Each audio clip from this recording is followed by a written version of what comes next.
Baik, jadi melainkan sakit ataupun dia ada urusan yang menyebabkan dia tak boleh hadir.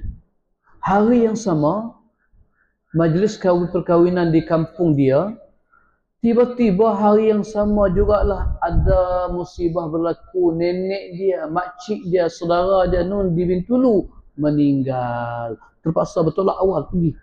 Sedangkan hari itu kenduri, dah janji nak pergi. Terpaksa tak pergi, tidak apa, dimaafkan. Tak apalah dia. Ni yang ceritanya sengaja tak pergi. Ada juga orang tuan-tuan, pelik-pelik orang ni, yang diajak makan free tak mau pergi. Yang tak diajak kita kadang-kadang terhegeh-hegeh kita pergi. Contoh macam mana? Kawan tak ajak kita pergi minum di kopi di Pekan Bergenung, yang kita kadang-kadang pergi tunjuk muka, duduk sekali. Boleh duduk? Boleh kami duduk sekali? Tanya lagi bah. Yang tak diajak. Nun yang orang ajak pergi makan free nun tak pergi. PL orang. PL manusia ni macam-macam. Baik. Jadi kalau dia sakit, kalau dia ada urusan yang tak memungkinkan dia pergi, ataupun kalau pergi, majlis itu ada bercampur-campur dengan maksiat. Apa makna maksiat? Perkara dosa. Seperti contoh, jom semua, kami jemput semua.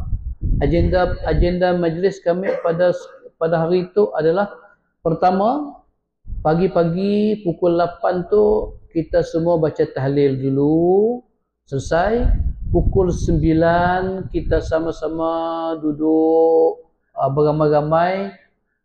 Kami bagi daun truk seorang satu kumpulan, main dulu. Siapa nak turun duit jelah. Siapa nak tikamlah. Lepas tu apa lagi? Pukul 11 baru jamuan dihidangkan, jamuan makan dan minuman special, kopi peng, teh tarik, teh sipeng, dan yang di bawah sekali Heineken, Stout, Tiger, perhi. Yang di bawah tu tuak. Kalau macam tu tak apalah kita alasan, kami tak mau pergi. Majlis itu bercampur dengan maksiat, campur dengan dosa.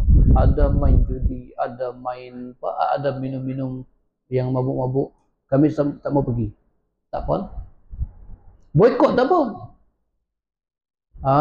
Kita boikot tak apa. Kenapa? Kerana dia campurkan dengan benda yang maksiat, yang Tuhan tak redha. Tak pergi, tak apa. Ini kalau, tapi tak pernah jumpa lagi lah di kampung kita majlis kahwin, jemputan kahwin ada dihidang dengan tuak dan sebagainya, tak ada lah. Itu majlis raya gawai baru ada tuak, stout dan sebagainya tu. Tapi kalau kampung kita ni majlis kahwin, kahwin orang Islam, kita tak ada lagi lah. Baik, jadi pergilah. Okey, selesai. Faham tuan-tuan? Apa-apa saja yang jika sekiranya ada perkara yang maksiat, dosa, maka tak boleh pergi. Ataupun contohnya percampuran bebas laki perempuan. Bebas yang ni maksudnya bebas yang gila-gila lah, bebas yang kau boleh pegang aku boleh pegang kau. Lelaki perempuan boleh bercuit-cuit, boleh bersalam, boleh. Tak maulah. Maka sebab tu kalau boleh kita majlis perkahwinan kita, anak kita kan biasanya kita sewa khemah kan, sewa khemah. Kalau boleh asingkan tok tetamu lelaki, belah situ tetamu perempuan. Kebanyakan tempat buat macam ya, alhamdulillah bagus. Sebaiknya jangan campur. Orang perempuan pula kadang-kadang janganlah melebih-lebih, laki ke perempuan samalah. Kadang-kadang tengok, isteri kami belah sinun. Kami pun nak ikut pergi makan dengan isteri kami lah sinun. Apa salahnya makan dengan kawan-kawan kita sama-sama lelaki kan. Perempuan bagi belah sinun, tak ada masalah pun. Lelaki belah sini. Boleh? Ataupun buat meja yang jangan terlalu rapat dekat sehingga nampak percampuran antara lelaki dan perempuan sehingga bersentuhan dan sebagainya. Nak jalan pun sempit sangat, berlaga bersentuhan lelaki perempuan. Itu janganlah, elakkan. Paling baik macam kita buat selalulah, lelaki-lelaki, perempuan-perempuan. Tak usahlah kira kami nak pergi belah sini juga pasal lelaki kami belah sana. Tak payahlah orang datang panggil makan kenduri, lelaki kita asyik lari. Yang jadi pengantin tu bukan lelaki kita, lelaki orang lain. Jangan risau. Jadi pergi makan je. Makan lepas tu baliklah. Macam tu. Okey, baik. Selesai tuan. Yang seterusnya, sedikit teguran kita berkenaan dengan kad jemputan. Kad jemputan ni satu masalah juga tuan-tuan. Kad jemputan biasanya bila kita bagi kad secara fizikal, jenis kad itu yang jadi masalah. Yang jenis jemput secara share dalam grup melalui handphone tu tak apa, tak ada masalah. Yang jemput melalui kad ini masalah sikit. Masalah dia macam mana? Ini banyak teguran dibuat oleh ulama-ulama kita, iaitulah di kad itu bila dia nak tempah kad, dia akan tulis. Jangan lupa, jangan lupa atas sekali tulis Assalamualaikum warahmatullahi wabarakatuh. Bawah dia tulis Bismillahirrahmanirrahim. Dengan nama Allah yang Maha Pemurah lagi Maha Mengasihani. Kami nama sekian dengan berbesar hati menjemput tuan-tuan sekalian ke rumah kami pada sekian. Yang ni ulama kita dia tak berapa berkenan. Kad ini kalau boleh dia kata ni saya pun petik daripada apa yang disampaikan oleh ulama-ulama kita. Kalau boleh kad kita ni simple, mudah, senang.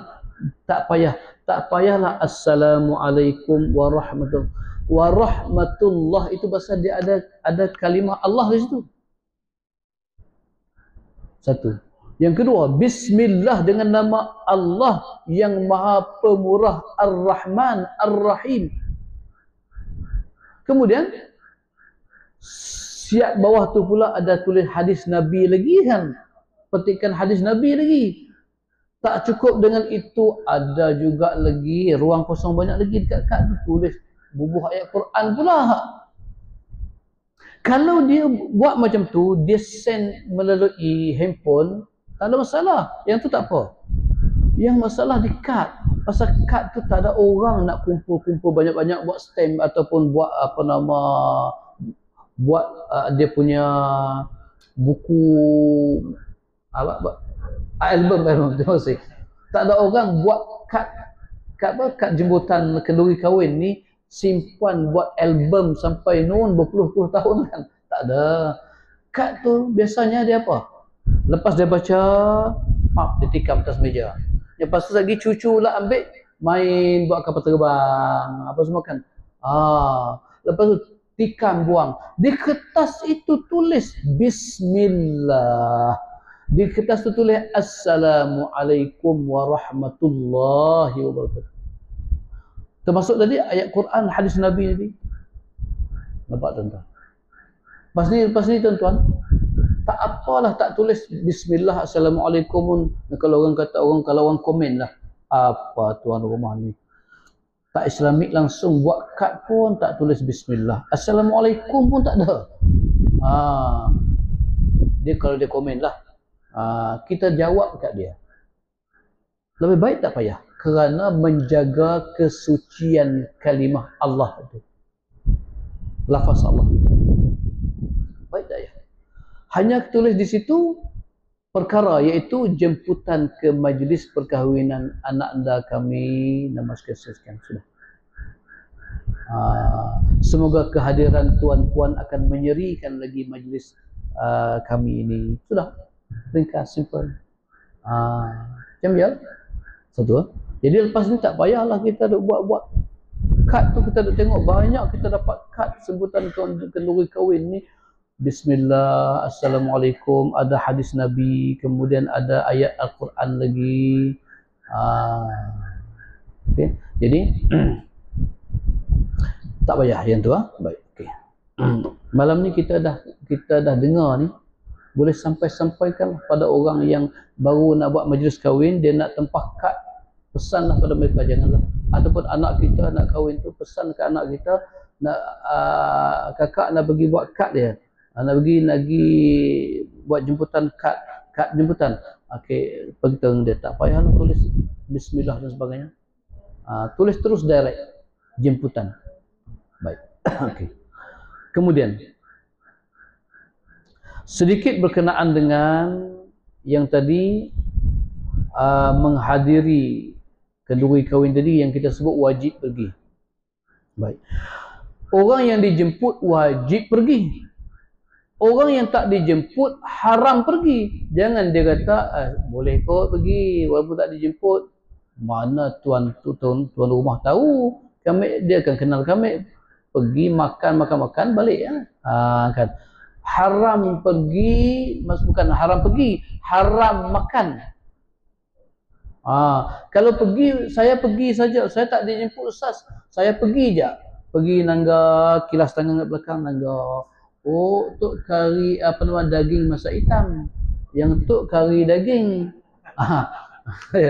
Yang tok masak itik.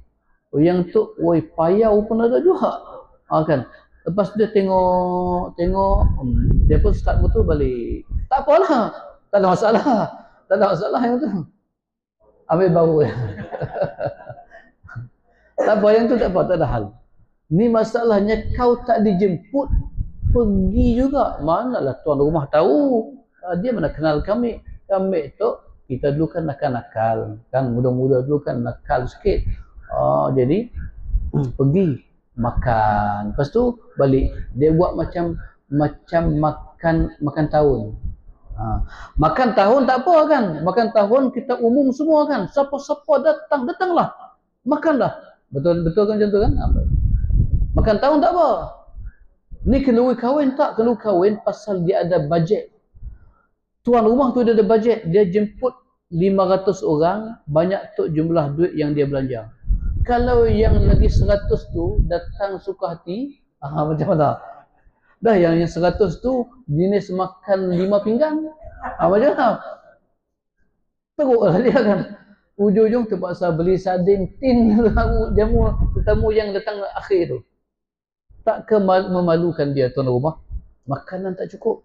Ni orang akan viral ni bercakap ni sampai tahun depan tu. Haji tu lah tu yang dulu kenduri kahwin anak dia, kami pergi. Apa buat kenduri kahwin, panggil jemput orang tapi tak cukup. Makan tak cukup. Kami terpaksa makan nasi dengan sardin dia. Mujur ada sardin. Jadi buah-buah mulut orang. Jadi orang yang tak dijemput haram pergi makan, bukan pergi tu haram makan. Kalau dia pergi saja limpas, patah balik limpas, patah balik lagi limpas. Ujung-ujung tuan rumah panggil, mari makan dulu. Tak apalah macam ya. Okey, jadi senang kita. Tetapi ada juga ibu-ibu, ayah-ayah sekalian, saudara-saudara semua, ada juga orang yang macam ni. Pun haram juga.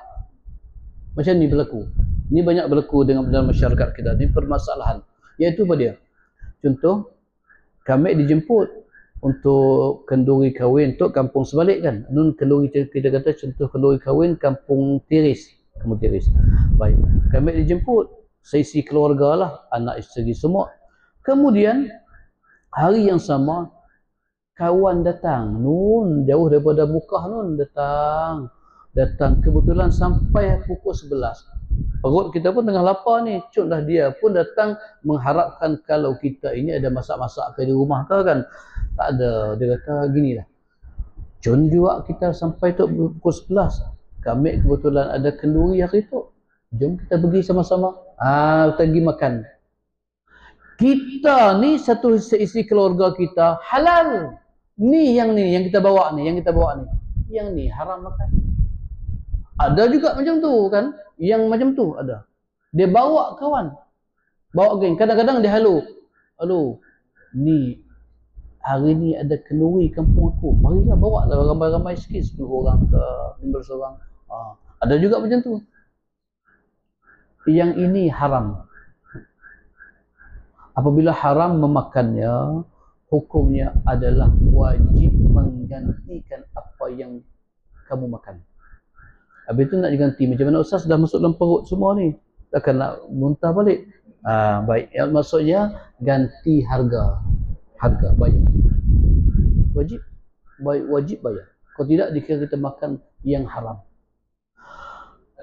Yang boleh buat macam ni. Kita dijemput pergi kenduri kahwin. Kebetulan waktu itulah saudara kita balik daripada Kuching mana tu kan, datang 2-3 buah kereta datang balik ke situ ke rumah. Kita tak sampai hati nak tinggal mereka di rumah. Tak adalah, kita tak bersedia, tak masak apa-apa untuk mereka. Mereka pun tengah lapar, kita pun lapar. Jadi macam inilah, kita ni pun kenal tuan rumah tu, tuan kenduri tu kawan kita juga. Tak apalah, bawa pergi cari mana tuan rumah. Jangan pergi cari wakil dia, adik-beradik dia, saudara mara dia, tak. Cari tuan rumah punya kenduri. Bagi tahu dia, Ji, minta maaf Ji, saya ni kebetulan saudara mara saya datang daripada jauh, daripada Kuching tu. Jadi boleh tak kami ni dah bawa mereka ke sini, boleh tak izin mereka makan bersama-sama dengan kami? Dia kata tak. Siapalah, datang sajalah, makan dah, tak ada kisahlah, makanlah, duduk makanlah, tak ada masalah, seorang RM10 je. Contoh je, gurau je. Dia kata siapa? Masuk makan. Lauk banyak, kami tempah memang banyak untuk makan ni, makan ribu-ribu punya. Tak apa, masuk je. Syukurlah datang saudara mara datang, kita beramai-ramai di majlis kita. Macam tu tak apa. Maknanya kita minta halal. Boleh? Bawa kawan, bawa saudara, minta halal. Dah kata boleh macam tu, janganlah pula lepas ni bawa satu bas saudara mara. Ni saudara daripada Kuching, lepas tu turun Samarahan, turun ke apa lagi, Syarikin, turun lagi apa? Daro, Matu, Dalat. Jangan bawa satu bas. Tak dirancang dia orang datang. Macam mana kan? Macam tu tak apa. Boleh. Kalau tidak, kita bawa mereka itu, mereka makan yang haram, kita pula menanggung kerana bawa mereka makan yang haram. Mana kena bayar untuk mereka itu. Apa yang mereka makan. Okey, baik. Jadi itu sedikit permasalahan berkenaan dengan mendatangi, menghadiri majlis perkahwinan. Ada hukum halal, ada hukum haram. Okay, baik. Okey, selesai. Kad jemputan pun kita dah sebut. Yang seterusnya adalah elakkan daripada pembaziran. Maksudnya pembaziran ni berbagai-bagailah keadaan. Ada di antara kita sepatutnya boleh sewa khemah je, harga satu khemah 250, dua khemah 500. Boleh je kita sewa, halaman rumah kita pun besar, buat di rumah kita. Kadang-kadang ataupun tak nak buat dekat dewan kampung kita, silakan. Ni kadang-kadang jemputan kita tu orang biasa-biasa, orang kampung macam kita jugalah, tapi buat di hotel-hotel mewah yang habis sampai puluhan ribu dan sebagainya. Bukan tak boleh kita ini nak meraih kerana hari ini hari berbahagia anak kami yang bongsu dah seorang tok dah. Tak ada dah lepas ni. Jadi kami nak bagi meriah, kami buat di hotel. Bukan tak boleh, duit engkau silakan, tetapi Jika sehingga menyebabkan pembaziran, penghabis banyak-banyak duit, dia tak jadi takut hilang berkat juga. Bukan salah buat di hotel, tak bukan salah. Tapi kalau itu ikut pandai tuan-tuan sendirilah. Kalau sehingganya menyebabkan jadi pembaziran duit itu, kita takut hilang keberkatan pada majlis. Baik. Maka jadi macam mana? Buatlah di mana yang asalkan boleh masyarakat kita, asalkan boleh saudara mara kita dekat dan jauh datang dan memudahkan mereka, itu paling baik. Mana-mana majlis yang kita buat dan mempermudahkan, maka itu lebih baik dapat keberkatan. Maka sebab itu Nabi SAW sebut khairun nikah aisaruhu. Sebaik-baik nikah adalah yang paling dipermudahkan. Maksudnya sebaik-baik majlis pernikahan yang paling dipermudahkan. Permudahkan ni banyak ulama tafsirnya, berbagai-bagai, antaranya mempermudahkan apa? Ibu-ibu dari sudut mahar dan mas kahwin. Tadi berkenaan dengan ni buat di hotel dan sebagainya, bukan saya kata semestinya buat di hotel tu salah, tak. Apa salahnya dia nak buat di hotel, silakan. Tetapi cuba fikir jugalah, kalau sehingga menghabiskan banyak duit, ustaz kami banyak duit, apa salahnya kami buat? Tak, kalau lebih baik duit itu kita gunakan banyak untuk sedekah kepada surau dan masjid, kepada orang ramai dan sebagainya, itu lebih baik. Kerana kita nak buat majlis kahwin ni bukan kerana nak kemewahan itu, tapi kerana kita nak mengiklankan pada orang anak kami kahwin. Itu dia. Itu sebenarnya konsep ataupun maksud sebenar daripada walimatul urus, iaitu kenduri kahwin. Nak iklan pada orangnya bahwasanya anak kami kahwin. Dan jadi kami nak ambil keberkatan sedekah, iaitu kami bagi makan, jemput orang makan. Tapi bila melibatkan tempat-tempat yang mewah-mewah ini, kadang-kadang takut jika berlaku pembaziran. Baik. Melainkan di situ kita, wallahu a'lam lah, kalau di situ contoh kami kena buat di hotel juga, ustaz. Kenapa? Sebab yang kami jemput ni tu ustaz, raja, Perdana Menteri, menteri-menteri, apa boleh buatlah, kan. Karena macam tak sesuai juga kami buat di kampung kami, tanah pun lecak musim hujan, kan. Dia orang datang takkan nak lecak-lecak ni, macam tak seronok juga.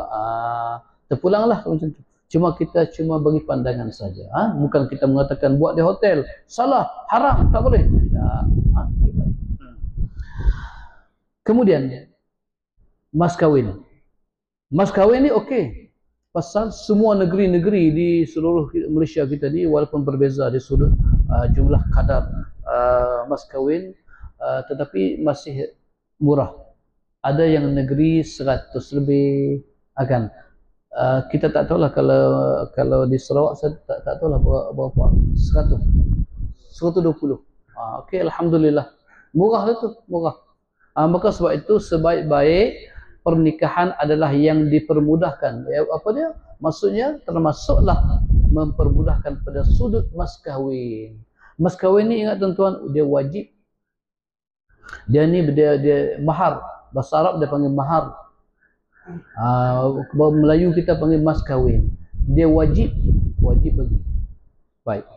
Sama ada tunai, sama ada hutang. Baik. Wallahu a'lam, kalau sekata 20 pun kita nak hutang juga. Tak tahulah kan.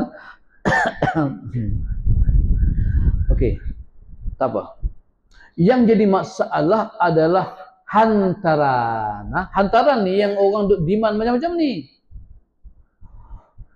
Jiran sebelah, bila anak dia di Pinang, anak perempuan dia kena pinang dengan orang, masa meminang itulah dia letak, dia kata, dia dekat, dia duduk pincang dah dengan suami dia, dia tabang, tengok jiran sebelah rumah kita, anak dia itu belajar lebih kurang macam tu je, level dia, macam tu, minta maaf kita bagi contoh je, anaknya level macam dia aja, Tu pun masa anak dia minang itu hari 15,000 jalan. Setuju, pihak pengantin lelaki setuju. Anak kita ni bang Nun, master, PhD, kan? Nun berapa kali tingkat tangga tinggi dia punya tu pelajaran dia. Takkanlah 15,000 bang, paling-paling kurang. Habis tu kita nak berapa? Seat lah mahal gila, cuma lebih sikit, paling-paling kurang pun 50,000. Nampak tuan-tuan? Dia sebenarnya bukan soal anak kita itu PhD ke master ke, anak kita tu pengarah hospital besar ke, anak kita tu doktor ke, anak kita itu pengarah bank ke, pengurus bank ke. Bukan soal itu syukur, alhamdulillah dia berjaya sampai ke tahap itu, syukurlah anak kita tu. Tetapi anjuran daripada agama, daripada Nabi kita sallallahu alaihi wasallam adalah mempermudahkan pada mahar ataupun perkahwinannya. Jadi jangan ikut kesesuaian, kita nak suka hatilah kesesuaian zaman kan, dan ikut pada kesesuaian syariat agama. Kita kalau boleh biar mudah-mudah, janganlah rendah gila sampai macam tak ada harga je anak kita tu kan. Berpatut-patutan lah, agak berpatutan lah. Jadi tuan-tuan, ibu-ibu, jangan demand sangat. Biasanya kebanyakan yang demand ini ibu-ibu, bapak dia okey dah, ikut kau lah berapa kau letak pun. Biasanya ibu, minta maaf ibu-ibu ya, contoh aja. Kebanyakan ibu-ibu kadang-kadang dia berlumba dengan jiran sebelah. Pasal jiran sebelah, tengok anak dia tu kerja kilang jadi 15,000. Anak kami cikgu, takkan 15,000. Tak, bukan soal itu. Soal kita nak cari keberkatan. Kata Nabi SAW, sebaik-baik pernikahan, keberkatan itu adalah pada maharnya, pada hantaran dia itu. Duit yang diberikan itu, yang kita letakkan itu. Okey, biar bersesuaian dengan apa? Dengan kadar masa jugalah. Kerana apa? Kebiasaan kita lihat, duit hantaran inilah sebenarnya yang diambil pakai untuk buat kenduri kan. Jadi ikut tuan-tuan lah, biar kadarnya tu janganlah nampak sangat kita ini berlawan dengan jiran-jiran. Okey, kalau ada satu orang saja yang berlawan, besok orang lain semua berlawan. Semuanya nak tinggi. Okey, kalau ada orang itu dia biasa-biasa saja, maka orang pun tak nak berlawan-lawan, macam biasa saja. Baik, yang penting kita nak cari keberkatan pada perkahwinan. Maka sebab itu tuan-tuan, kita takut keberkatan dalam perkahwinan. Kalau tak ada keberkatan, kita takut anak kita itu buat majlis habis sampai puluhan ribu ringgit, ujung-ujung tak sampai 2 tahun perkahwinan bercerai-berai. Na'udzubillah. Tidak bermakna majlis perkahwinan engkau dulu meriah dengan sebab buat di tempat yang mewah, makanan yang terlalu mewah, dan juga jemputan yang ramai, mahar dia pun mas kahwin dia bukan, hantaran dia pun mahal, anak engkau itu akan jadi bahagia. Tak semestinya, itu bukan ukurannya. Yang diukur adalah seperti Nabi sallallahu alaihi wasallam, adalah keberkatan. Baik. Jadi buat sekadar mana yang terbaik, yang sebagus-bagusnya, yang mendapat keberkatan daripada Allah Subhanahu wa taala. Itu berkaitan dengan mahar, mas kahwin. Sebenarnya tuan-tuan, hantaran ni adat kita orang Melayu, hantaran. Mas kahwin tu yang wajib. Hantaran itu sebenarnya gini, kita kadang-kadang salah menggunakan hantaran. Hantaran itu pihak pengantin lelaki dia berbesar hati nak bagi kepada anak makcik, kerana saya nak ambil anak makcik jadi isteri saya, maka saya nak beri hantaran dengan dia nak sebanyak RM10,000. Baik, sebenarnya duit tu, kalau kita tak kacau duit tu, duit anak kita tu, Itulah duit modal mereka lepas kahwin. Mereka nak sewa rumah, mereka nak beli peralatan dalam rumah, mesin basuh ke, peti ais dan sebagainya, nak memulakan kehidupan baru. Kalau kita tak kacau lah, ni banyak kebanyakan kita letak tinggi-tinggi kerana bapa ambil separuh, mak ambil separuh. Bapa buat apa? Bapa beli motor baru. Okey, saya teruskan ni, walaupun nak masuk azan, saya teruskan. Macam itulah. Bapa beli motor baru, mak beli gelang emas baru. Nampak? Anak tak ada apa-apa juga. Anak dapat mas kahwin tu ya 120 dia. Patut tu duit dia. Duit dia nak memulakan modal, mulakan kehidupan baru dia. Jangan kacau duit tu.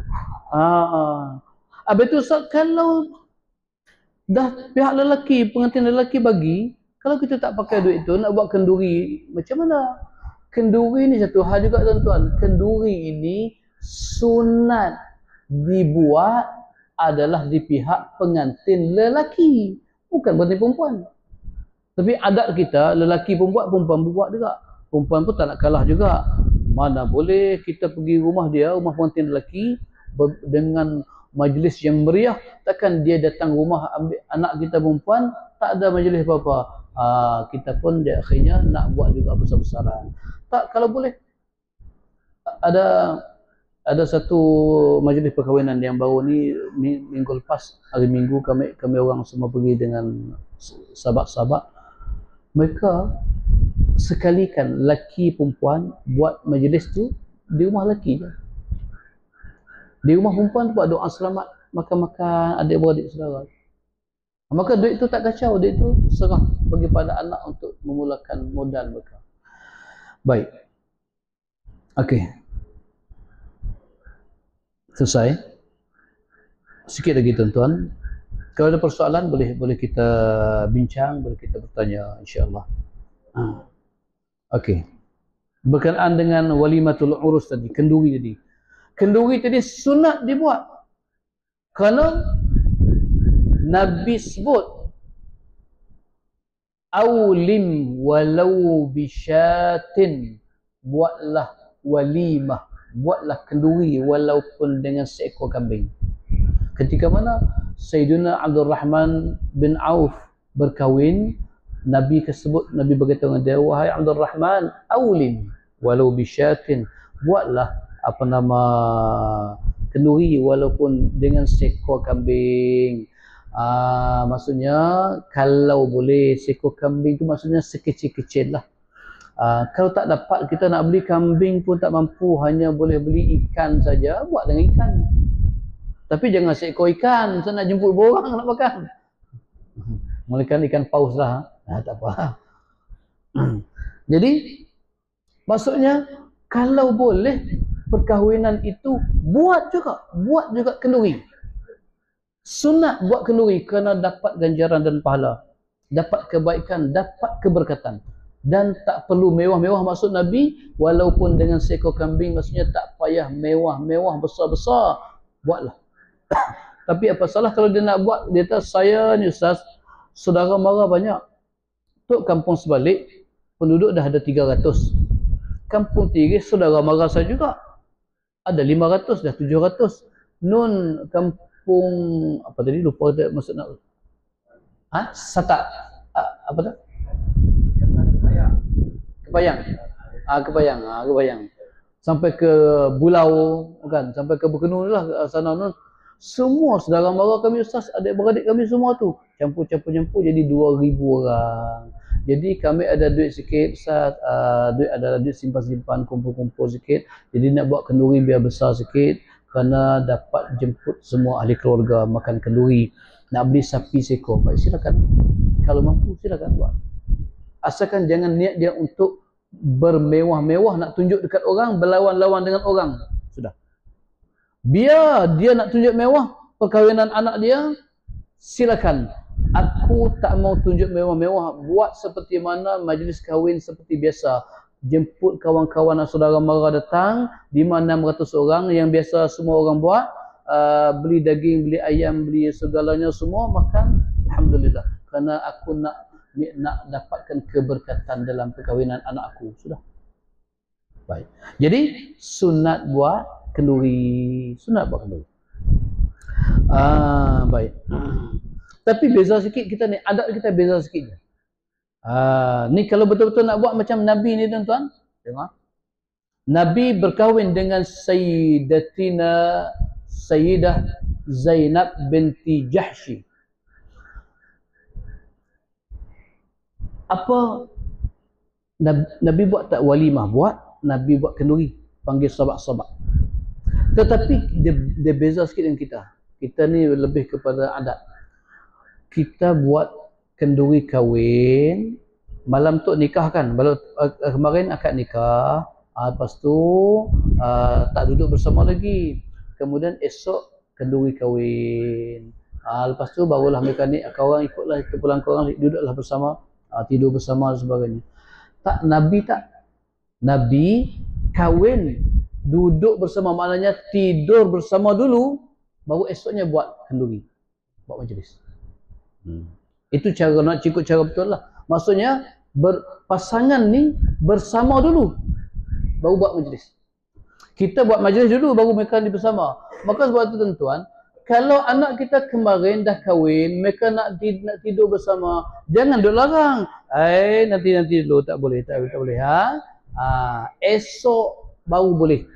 Lepas naik pelamin, lepas kita rinjis tepung tawar semua, esok baru boleh tidur sama-sama. Mana boleh, mereka dah angkat nikah. Kan? Mereka tu dah halal. Suka hati mereka lah kan. Lepas angkat nikah pagi tu, suka hati mereka nak, pakcik-pakcik semua ada hidangan di luar, semua pergi makan. Kami ada urusan kami di dalam. Suka hati mereka lah, pasal mereka dah kahwin, dah halal. Jangan kita ni ada di kalangan kita, ada di kalangan orang tua-tua kita duk pakai adat dulu. Jangan dulu sebelum lawan pantun, sebelum jawab pantun, jangan pandai-pandai tidur bersama. Padahal mereka ni dah kahwin. Bukan? Tak bagi tidur dulu. Pasal sepatutnya yang tu dulu mereka. Dah kahwin, bersama dulu, esok baru buat majlis. Macam tu. Ni kita tak. Selagi tak buat majlis persandingan, jangan duduk bersama. Larang mak tak bagi anak perempuan dia pergi tidur dengan laki dia. Yang belah sini pula pun tak boleh, abang tak boleh. Selagi tak bersanding, tak boleh tidur bersama. Oh, macam tu. Kita ni kan. Baik. Jadi tuan-tuan, kalau yang Nabi buat begitulah, bersama dan keesokannya majlis perkahwinan. Okey. Kemudian tetamu yang datang.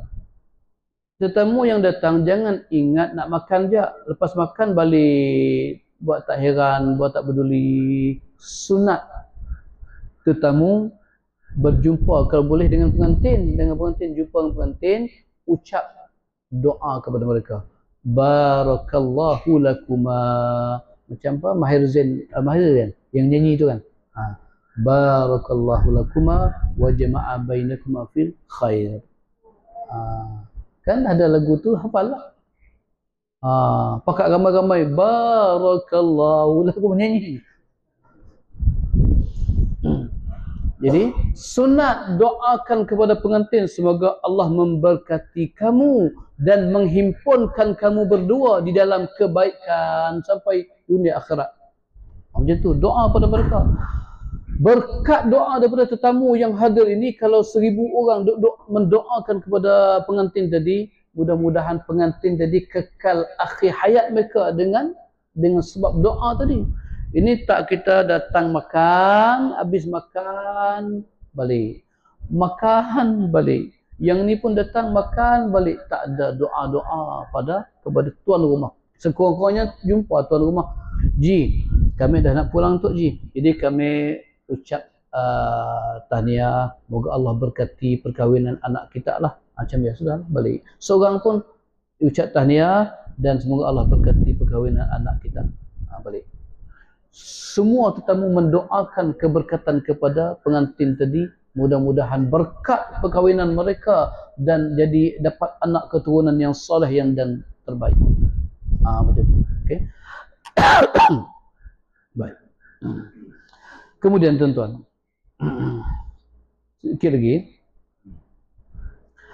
sedikit permasalahan berkenaan dengan majlis ataupun jemputan, iaitulah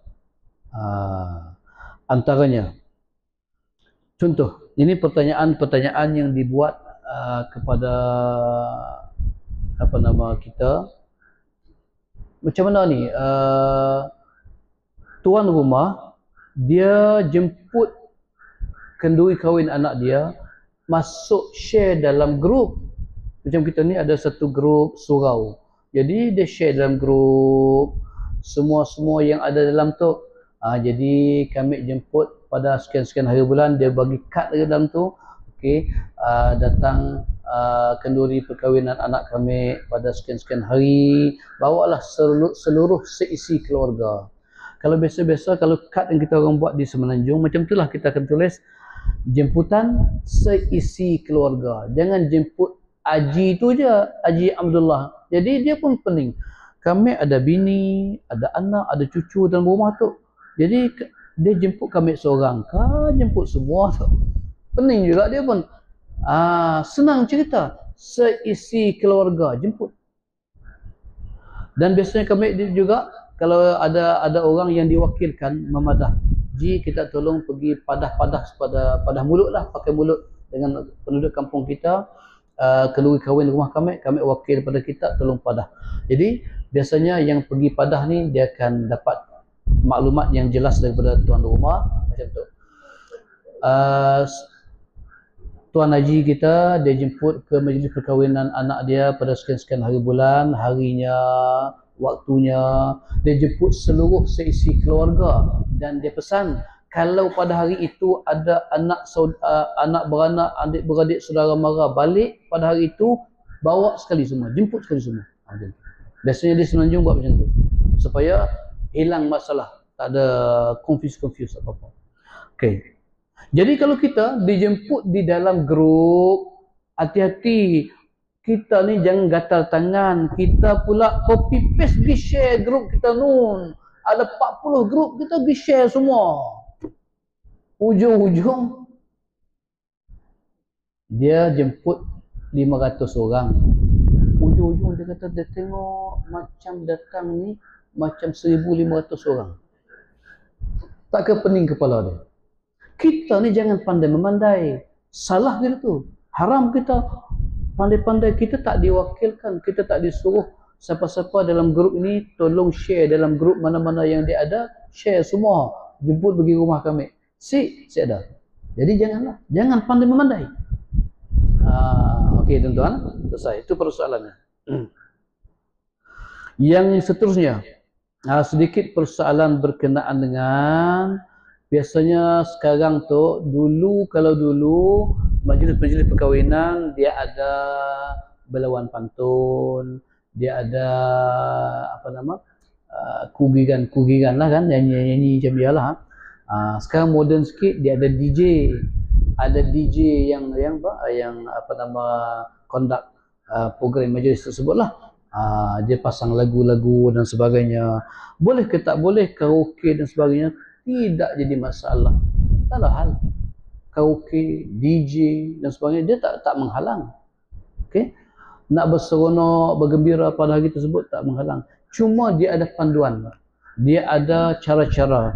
Dia ada kaedah-kaedahnya dan dia ada benda-benda di sana ada yang dilarang. Contohnya, okey, karaoke lah. Tapi kalau karaoke itu biarlah nyanyi yang bersesuaian, lagu-lagu pun lagu yang baik-baik. Asal lagu tu bukan lagu yang lucah-lucah. Lirik dia tu bukan lagu lirik yang lucah-lucah yang sebut tentang perkataan kotor-kotor lah. Jangan. Ataupun liriknya, nyanyian tersebut yang memuja-muja lagu majlis perkahwinan, kau pergi karaoke lagu black metal yang angguk kepala macam tu, mana kena kan? Mana kena dengan majlis kan? Lagu black metal, lagu yang memuja-muja apa syaitan tu dan sebagainya kan? Tak boleh lah. Nak karaoke pesan baik-baik, lagu bagus-bagus, lagu pengantin baru, lagu P.Ramlee, lagu apa-apa yang bersesuaian dengan program tersebut, silakan.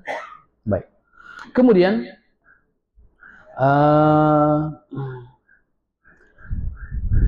baik, kalau cuma kita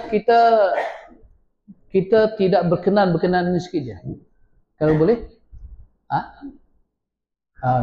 Kalau boleh ya. Orang perempuan janganlah karaoke. Ustaz, orang lelaki je boleh?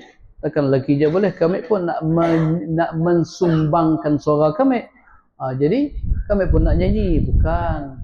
Pasal perempuan ni, dia ada hukum yang lebih khusus kepada mereka ini berkenaan dengan melantunkan suara. Dalam Quran pun Allah Subhanahu wa taala sebut, jangan engkau melunakkan suaramu di hadapan lelaki-lelaki yang bukan mahram.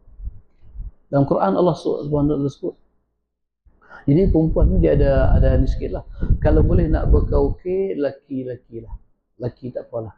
Perempuan nak karaoke juga, suami-suami belikan set karaoke di rumah, tutup pintu bilik semua, pintu dapur, pintu semua, senyap, kedap udara, karaoke di rumah.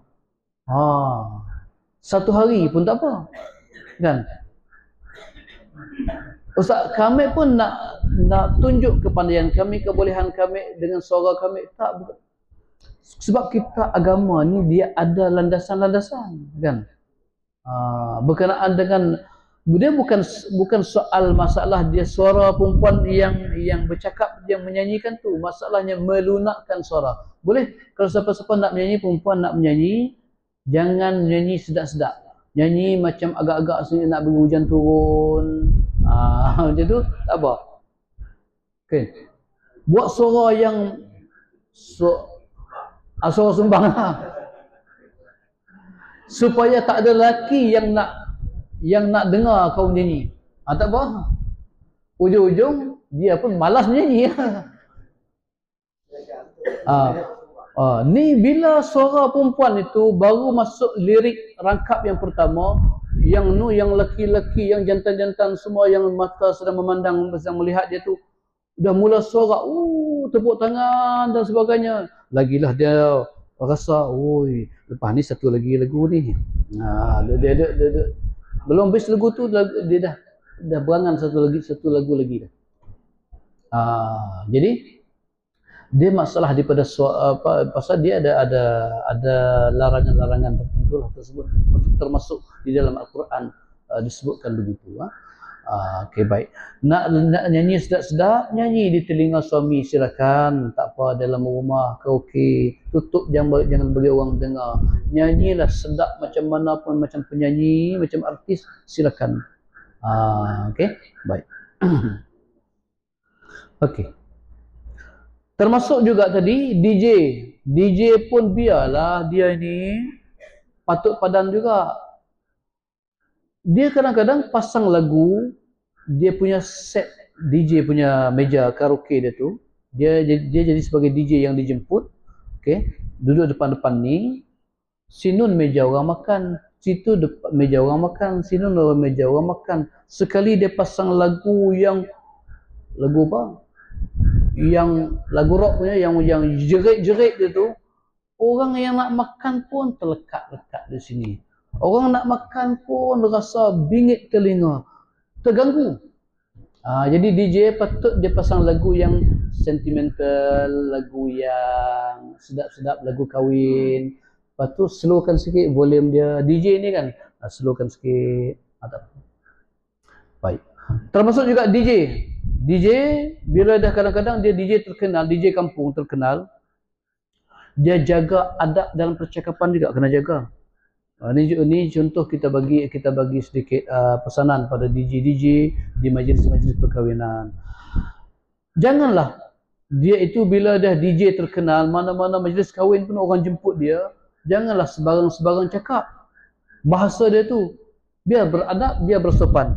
Ini okey. Wah, kelihatan pasangan pengantin kita sekarang ini sangat sangat sepadan dan macam pinang dibelah dua, seperti dia kata, seperti taik cicak. Orang duk cari apa mana taik cicak? Oh, pasal taik cicak ni dia hitam putih. Seorang pengantin hitam, seorang pengantin putih. Bahasa dia tu tak bagus tu. DJ kena guna bahasa-bahasa yang baik, mengumumkan perkara yang baik-baik, sebut benda baik-baik. Tapi tak pernah lagi lah kita jumpa DJ di majlis kenduri yang perli-perli pengantin. Kalau ada yang perli-perli pengantin macam ya, memang tak dan habis majlis lah, memang disuruh balik lah kan. Jadi itu juga pesanan kepada DJ kita, satu volume suara lagu yang dipasang, kedua jenis nyanyian, lirik-liriknya biar lagu yang okey, bagus-bagus, jangan yang heavy, yang teruk lah. Okey. Dan juga bahasa, adab percakapan digunakan dengan baik. Okey, selesai.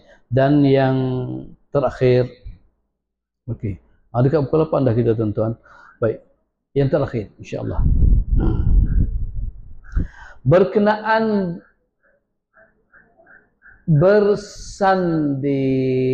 persandingan. Ini banyak isu, ini juga selalu ditanyakan berkenaan dengan isu persandingan. Ustaz, boleh tak kita ini pengantin itu dia bersanding, duduk atas pelamin, boleh tak bersanding? Baik. Agama kita tidak menghalang.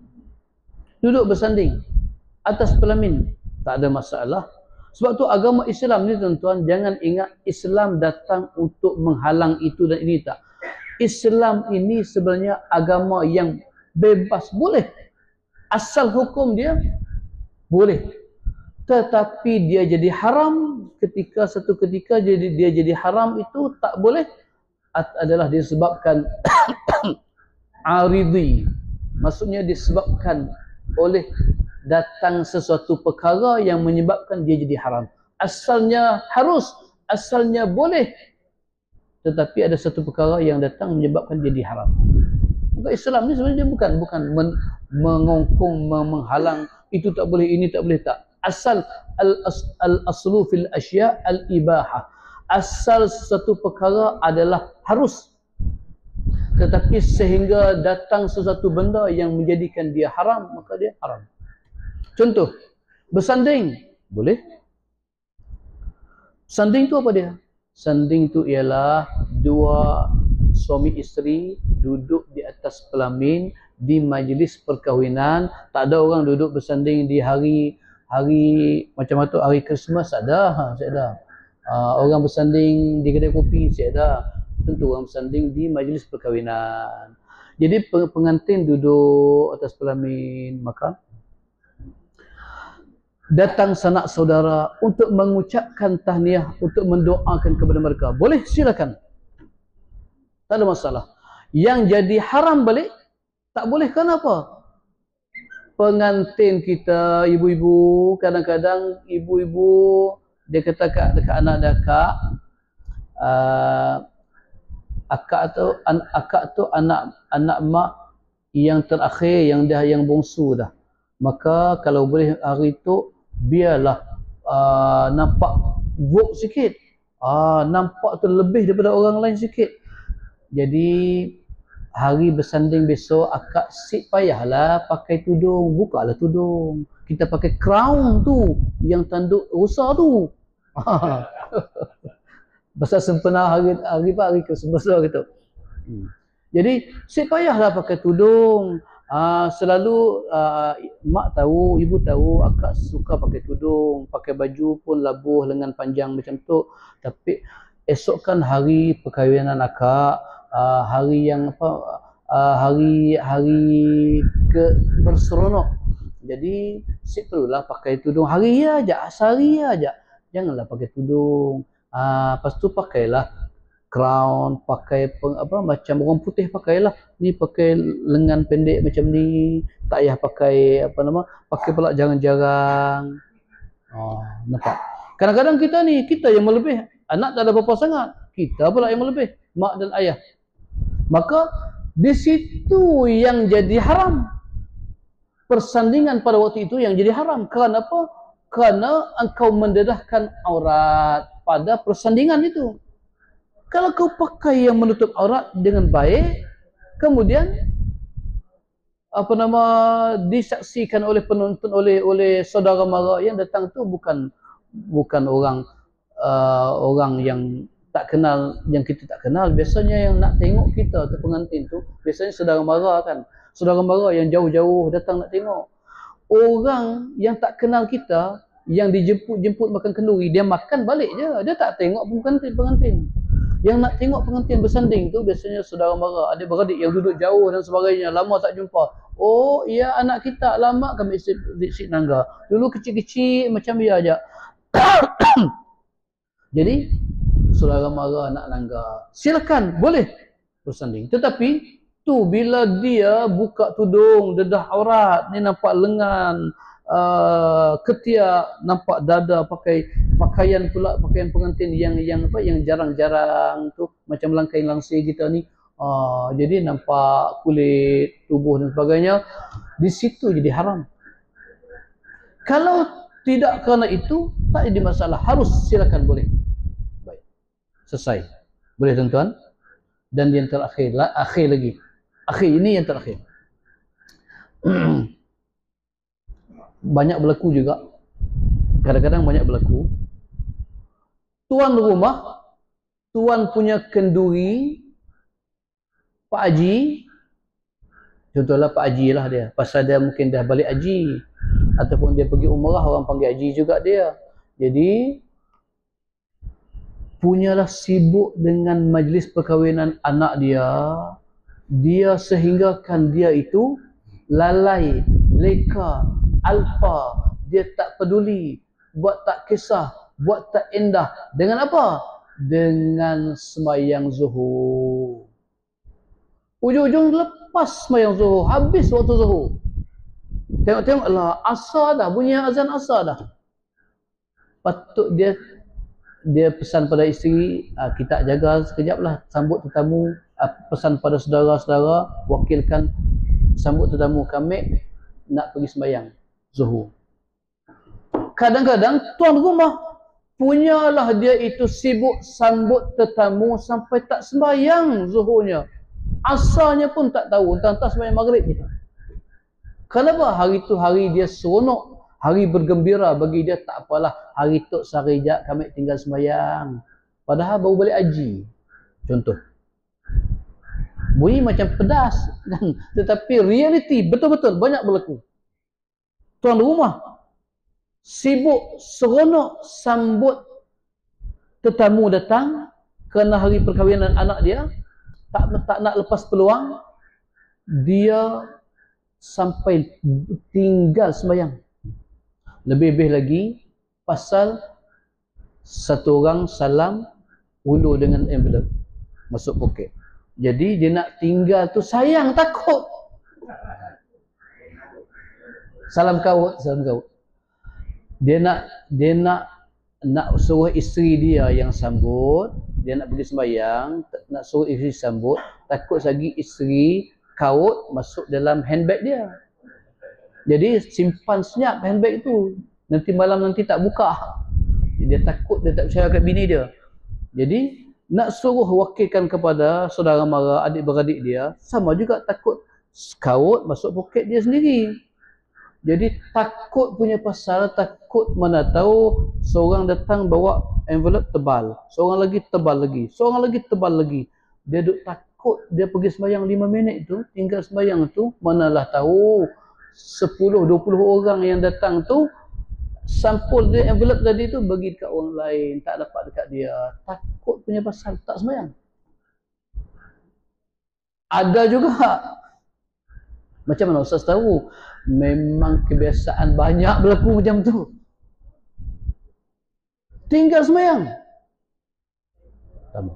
Termasuk juga pengantin lelaki, pengantin perempuan tinggal sembahyang kerana tak mau tukar baju, tak mau hilang makeup dia tadi, malas nak pasang semula, malas nak makeup semula. Tak apalah, hari tu hari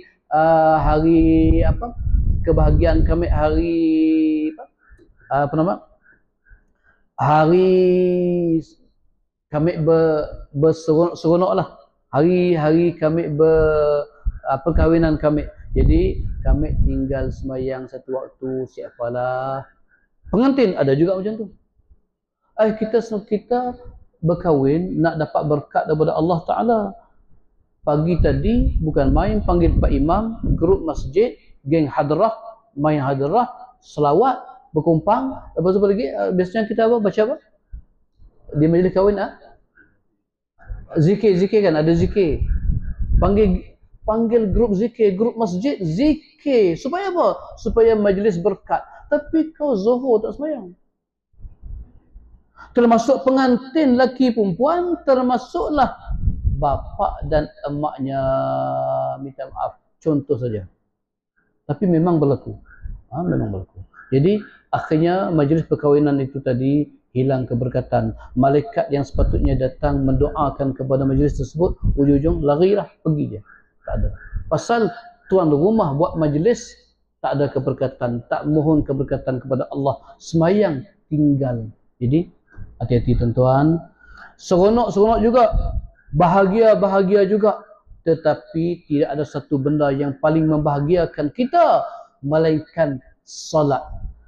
Yang meninggalkan salat walaupun satu waktu, engkau hilang kebahagiaan dunia akhirat. Satu waktu, bayangkan, diazab dan disiksa. Bukan tinggal 40 tahun, bukan tinggal setahun. Satu waktu diazab, disiksa di akhirat. Jadi apalah guna menyambut hari kebahagiaan engkau dengan perkahwinan engkau itu, dengan engkau meninggalkan solat satu waktu, sehingga menyebabkan di akhirat dipertanggungjawab di hadapan Allah Subhanahu wa taala. Wallahu alam. Okey tuan-tuan. Ayat.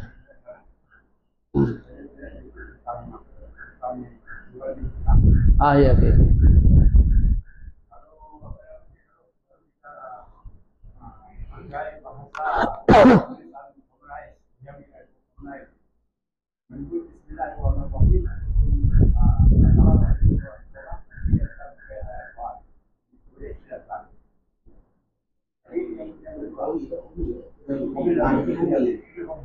Tulis Rumi. Dia tak tulis.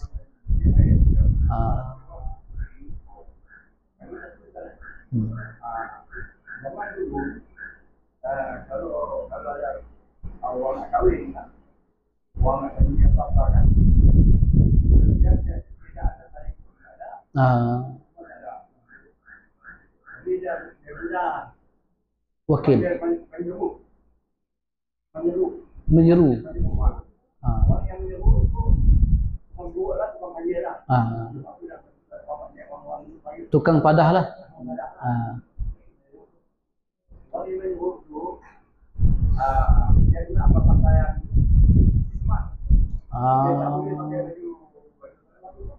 baju biasa-biasa.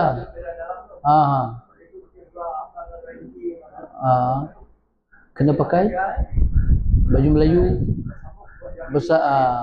bersabuk lah. Pakai baju semangat, pakai koko. Kemudian tuan rumah panggil kita. Ada tuan yang nak buat buat kenduri. Dia tuliskan nama orang tu. Kalau kampung ini dia 20 orang, 60 orang. Dia tulis nama A, B, C, D sampai apa. Jadi ada hari raya yang ada kenduri di rumah. Jadi kita terpaksa dia lah. Jadi orang yang tak boleh masuk ke dalam Assalamualaikum.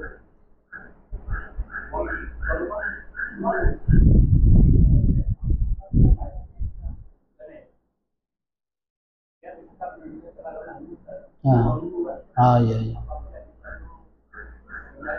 Berbahasa lah.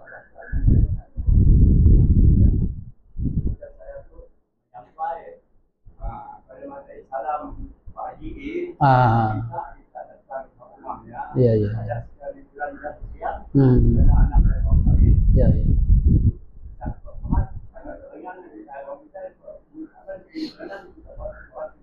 Ya, ya, ya.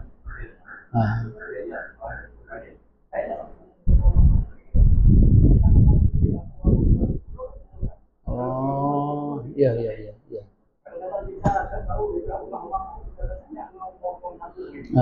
Ya, ya.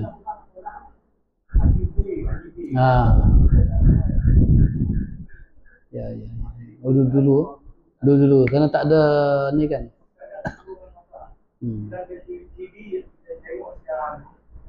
Kalau saya tidak bilang dalam tahun 76 atau 74 dia berada di dia membaca di atas gunung. Okey. Baik. Jadi persoalan dia mesti kena pakai macam biakah? Pakai sabuk, sampin ya, sampin. Baju Melayu macam pengantin jugalah kan. Macam biakah? Okey, baik. Terima kasih Pakcik ya. Pertama tadi berkenaan dengan akad jemputan. Tulis. Kita tak tulis yang Arab tu alif lam sin. Kita tulis Melayu je. Boleh atau tidak? Boleh kan? Bismillahirrahmanirrahim. Tulis Jawi, tulis Rumi. Rumi. BIS semua. Okey. Assalamualaikum dan sebagainya. Boleh atau tidak? Termasuk sama yang kita sebut tadi juga. Dia bukan kerana tukar kepada tulisan, tukar kepada bahasa, tapi sebutan bunyi itu. Dia maksudnya perkataan itu ada, walaupun tulis dalam bahasa Cina, bahasa Rusia sekalipun, ada perkataan Allah di situ. Yang kita faham itu adalah kalimah Allah. Jadi bila dibuang, dilangkah, dipijak dan sebagainya, itu yang menampakkan kepada hilangnya rasa kesucian kepada kalimah tersebut. Dia tak semestinya mesti kena dengan bahasa Arab itu, tidak. Kalau tidak, maksudnya ulama membolehkan, maksudnya jangan tulis bahasa Arab, tulis bahasa Melayu, tulis bahasa Cina, tulis bahasa Kadazan, bahasa Rusia, bahasa tidak. Apa saja yang ditulis itu yang menunjukkan itu kalimah Allah, nama suci bagi Allah Ta'ala, tetap sama juga. Jika buang jatuh ke bawah itu dengan sengaja, tetap kita juga berdosa juga. Kalau sekiranya dengan niat memperlekehkan, walaupun dia bukan kalimah yang berbahasa Arab, kerana bila dibaca membunyikan kalimah itu dan kita faham maksudnya, ini siapa? Kan? Baik. Boleh itu? Apa saja bahasa. Lebih baik jangan. Maka tulislah direct terus kepada perkara jemputan tersebut. Dan yang kedua, mestikah orang yang tukang penyeru itu ataupun tukang padah kenduri tadi, dia mesti kena pakai sabuk, pakai sampin lah, kemudian pakai baju Melayu, kemudian mesti warna hitam pula kan, bersongkok, mestikah kena macam tu sih? Itu adat saja. Kalau pakai boleh, tak usah, boleh. Tak pakai pun, tak pakai macam dia, boleh juga. Asalkan pergi padah kenduri rumah orang, jangan tak pakai apa-apa langsung.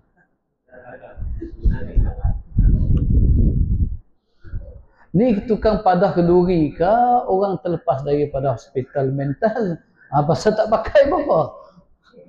Tapi kalau dia nak pakai baju Melayu segak bersamping apa semua dengan bersabuk apa semua, silakan, tak apa. Adat kita sajalah, adat je, tak ada masalah. Kalau hari itu dia rasa tahun baru Cina, dia pakai baju tahun baru Cina, pakai baju yang ada butang ni macam di sini kan. Kemudian berjalan pakai jubah Cina tu lah kan, bertopi sikit, tepi Cina tu. Lepas tu dia berjalan pergi rumah ke rumah. Kami tok datang mak padah, ada kenduri. Kami wakil daripada Haji sekian-sekian, padah kenduri. Jadi kami datang padah lah, jangan lupa datang. Orang bukan duk dengar yang dia cakap tu, orang duk tengok dia tu. Apa kena Haji ni pakai baju Cina pula, topi lagi pula. Kan. Tak apa. Silakan. Apa saja nak pakai. Itu adat sajalah. Tidak jadi hal. Tak ada masalah. Baik. Adat ada ketika boleh guna pakai. Adat ada ketika menyusahkan, janganlah. Ini nak kena pantun-pantun pun jadi masalah juga kan. Assalamualaikum, buah durian, buah kelapa. Nak cerita kenduri je. Kalau gitu, seminggu tak habis lagi tu. Okey, baik, wallahu a'lam. Okey, tuan-tuan, selesai. Tak ada persoalan apa-apa lagi ya. Baik, jadi kita berhenti di sini.